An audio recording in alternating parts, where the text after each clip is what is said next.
Welcome to Project U 2.2, the podcast where life and leadership meet endurance.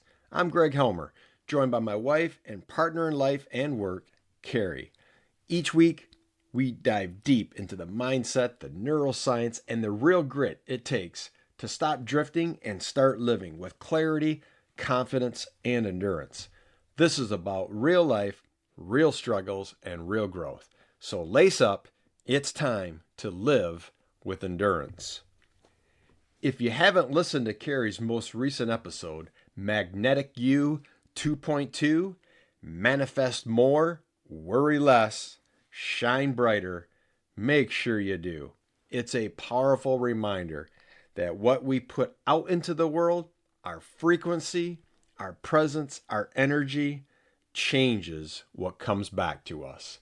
Carrie's story from her trip to Greece wasn't about upgrades or luck.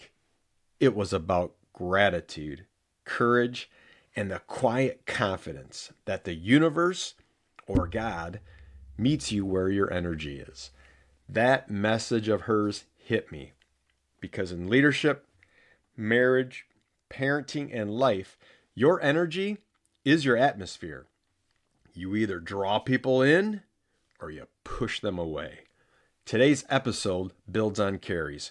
We're talking about the magnetic mindset, how to shape your energy so it influences not just what you attract, but who you become and what you leave behind. Let me take you back about 15 years ago. I was a young principal, fired up but exhausted, and learning on the fly.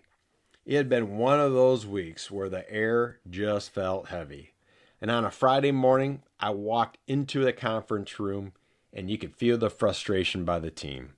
I could have matched that energy. Instead, I quietly grabbed a small Tigger figurine from my desk and I set it on top of the wall clock.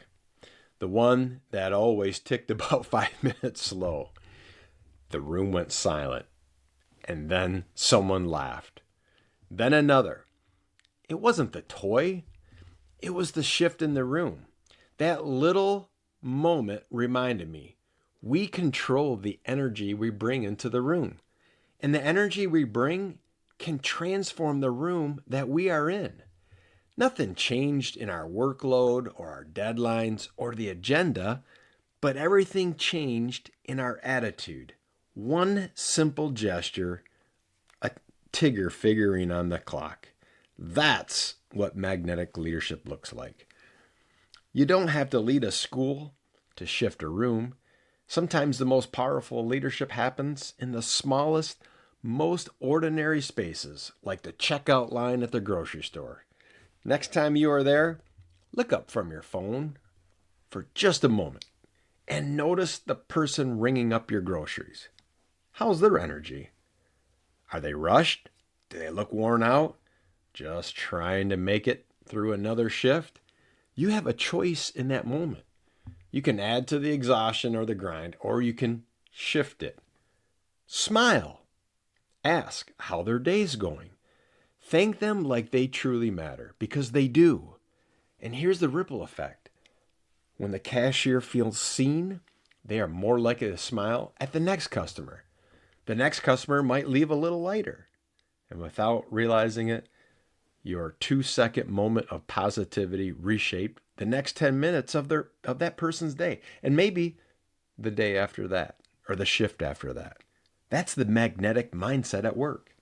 We're all people. And sometimes the greatest leadership or influence we can show is choosing to lift someone else up, even if it's just for a moment. And Carrie reminded us that energy attracts energy. And I'll add that it also amplifies it. You see it in our classrooms, in boardrooms, in locker rooms. One person's tone can change everything. A calm leader in chaos, a teacher who greets every student by name, a parent who listens to their children instead of reacts. Those are everyday magnets. That's science. Mirror neurons, emotional contagion, dopamine and oxytocin, feedback loops. And there's faith behind it too. As a man thinketh, it is in his heart, and so is he. Our inner condition always becomes our outer contribution. A few weeks ago, I stopped for a coffee after a long day. I didn't feel very magnetic, I'll be honest. But as I walked in, the clerk behind the counter said, "Hey man, I like your energy." I laughed and I said, "You must be seeing something I'm not feeling." He smiled and said, "No, you smiled when you walked in. Most people don't do that." And that hit me hard.